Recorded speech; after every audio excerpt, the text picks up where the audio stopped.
శక్తి media ప్రేక్షకులకు నమస్కారం. నేను మీ జర్నలిస్ట్ విక్రమ్. మన కలియుగ నారాయణుడు మన వెంకటేశ్వర స్వామి ఆలయానికి మన కోరికలు, మన మొక్కులు చెల్లించుకోవడానికి వెళ్తూ ఉంటాం.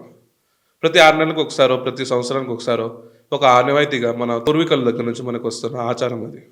కొన్ని కోట్ల మంది జనాలు అక్కడ దర్శించుకోవడానికి వస్తారు. దాంట్లో విదేశీయులుంటారు, పేదవారుంటారు, ధనికులుంటారు.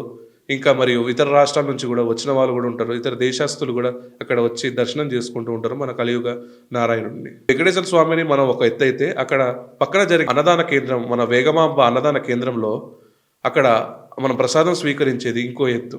ఎంత డెలిషియస్‌గా ఉంటదో అక్కడ ఫుడ్ అనేది. అక్కడ వేగమాంబ సెంటర్‌లో వచ్చేసరికి పొద్దున 8 గంటల నుంచి 10 వరకు టిఫిన్ అందిస్తూ ఉంటారు. మధ్యాహ్నం లంచ్ కూడా అందిస్తూ ఉంటారు. మళ్ళీ రాత్రి 10 వరకు డిన్నర్ కూడా అరేంజ్ చేస్తూ ఉంటారు. అక్కడ వేగమాంబ అన్నదాన సంత్రం ఏదైతే తిరుమల తిరుపతి దేవస్థానం వారు నడుపుతున్నారో. దానికి భక్తులు వచ్చేసరికి విరాళాలు కూడా ఇస్తూ ఉంటారు. లేకపోతే ఒక అకేషన్ జరిగితే ఆ రోజు అన్నదానం కూడా కొందరు చేస్తూ ఉంటారు. అక్కడ పేదవాడని లేదు, ధనికులని లేదు, ఒక ప్రాంతం అని లేదు, ఈ ప్రాంతం నుంచి వచ్చిన వాళ్ళకి పెడతామని కూడా లేదు, ఒక కులం లేదు, ఒక మతం లేదు అక్కడ. అక్కడ కేవలం ఒక దైవ ప్రసాదాన్ని వితీర్ణం చేయడమే వారి యొక్క ఆనవాయితీగా అక్కడ వచ్చే భక్తులకు వారు అక్కడ భోజనశాలలో అక్కడ పెడుతూ ఉంటారు. ఎంత హైజీనిక్ ఆ ఫుడ్స్ ఉంటాయి. సో, ఇది మనం వేగమాంబ అన్నదాన కేంద్రం గురించి ఏదైతే తిరుమలలో ఉందో మనం చెప్పుకుంటూ ఉంటాం. దీని గొప్పతనాన్ని అక్కడ తిన్నవాళ్ళు అందరికీ వారికి తెలుసక్కడ.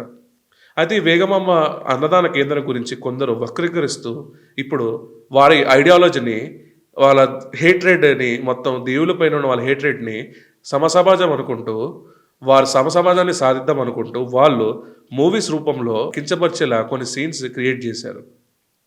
వారెవరు అని చూస్తే 'కుబేర' సినిమా డైరెక్టర్ అక్కడ వచ్చేసరికి శేఖర్ కమ్ల గారు. శేఖర్ కమ్ల గారు ఈ డైరెక్షన్ వచ్చేసరికి మనం చూస్తూనే ఉంటాం. వారిదొచ్చేసరికి లెఫ్టిస్ట్ ఐడియాలజీ ఒక మైండ్ సెట్‌తోని వారి సమాజాన్ని నిర్మిద్దాం అని చెప్పేసుకొని ఏం చేయలేక వారి బ్రెయిన్‌ని వాళ్ళ ఐడియాలజీని ఇక్కడ ప్రజల మీద రుద్దుతూ ఉంటాడు సినిమా రూపంలో. ఈ ఎవరైతే శేఖర్ కమ్ల ఉన్నారో ఏం చేశాడు విక్రమ్ అనేసి మీరు క్వెషన్ చేస్తే 'కుబేర' సినిమాలో ధనుష్ క్యారెక్టర్‌ని వాళ్ళు ఎంత క్రిటిసైజ్ చేసుకుంటూ ఆ క్యారెక్టర్‌ని వాళ్ళు మోల్డ్ చేసుకుంటూ తిరుమల దేవస్థానాన్ని ఎంత కించపరిచే వ్యాఖ్యలుగా వాళ్ళు చేశారో మనం చూసాం. ఏందంటే ధనుష్ వచ్చేసరికి ఒక యుక్త వయసులో ఉన్న ఒక వ్యక్తి, ఒక మంచి ఫిట్ పర్సనాలిటీ, డిసెబిలిటీ ఏం లేదు. అయినా ఆయన బెగ్గర్‌గా వచ్చేసరికి అతను రోల్ చేశాడు దాంట్లో. ఈ బెగ్గర్‌గా రోల్ చేయడం దాంట్లో ఆయన వచ్చేసరికి ఏ గుడి ముందు ఉన్నాడంటే తిరుమల గుడి ముందు ఉన్నాడు. తిరుమల గుడి ముందు అతనికి అన్నం పెట్టలేదంటే ఎవరు?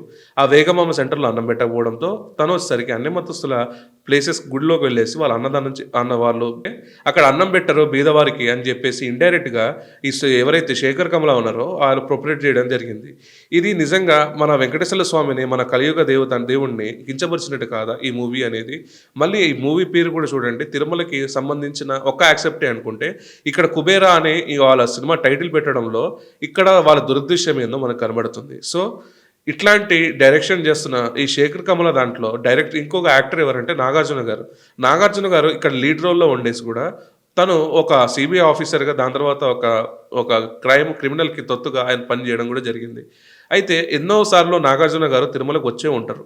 మరి ఈ మన గుడి ముందు ఇట్లా అన్నదానానికి వాడు వచ్చేసరికి ధనుష్ వచ్చేసరికి అలా ఎలా క్రియేట్ చేస్తావు మన శేఖర్ కమ్ల అని చెప్పేసి తిని కూడా క్వెషన్ చేయకపోవడం ఒక డిఫరెంట్ వైన్. సో, ఇలాంటి లెఫ్టిస్ట్ ఐడియాలజీని మీ దగ్గర మీరు ఉంచేసుకోండి. ప్రజల మీద రుద్దకండి అని చెప్పేసి మనం అనుకుందాం. మనం వాళ్ళకి డిమాండ్ చేయాలి ఫ్రెండ్స్. ఎవరైతే ఈ శేఖర్ కమ్ల మూవీ ఏదైతే 'కుబేరా' ఉందో ఇప్పుడు మనం బైకాట్ చేయలేం గానీ రేపు శేఖర్ కమ్ల తీసే సినిమాలని మనం బైకాట్ చేయాల్సింది. మనం పిలుపునిద్దాం ఫ్రెండ్స్, శేఖర్ కమ్ల మూవీని బైకాట్ చేయాలనేసి. ఎందుకంటే మన కలియుగ దేవుడు మన వెంకటేశ్వర స్వామి మీద వీరు ఇంత కించపరిచేలాగా ఇట్లాంటి సీన్స్ క్రియేట్ చేయడం, ఒక స్థలాన్ని డిగ్రేడ్ చేయడం అనేది చాలా తప్పేది. సో, బైకాట్ చేయాల్సిందిగా మనం కోరుకుందాం. అండ్ ఈ వీడియో కానీ మీకు నచ్చినట్టయితే friends like, share and comment చేయాల్సిందిగా మరియు సబ్స్క్రైబ్ చేయాల్సిందిగా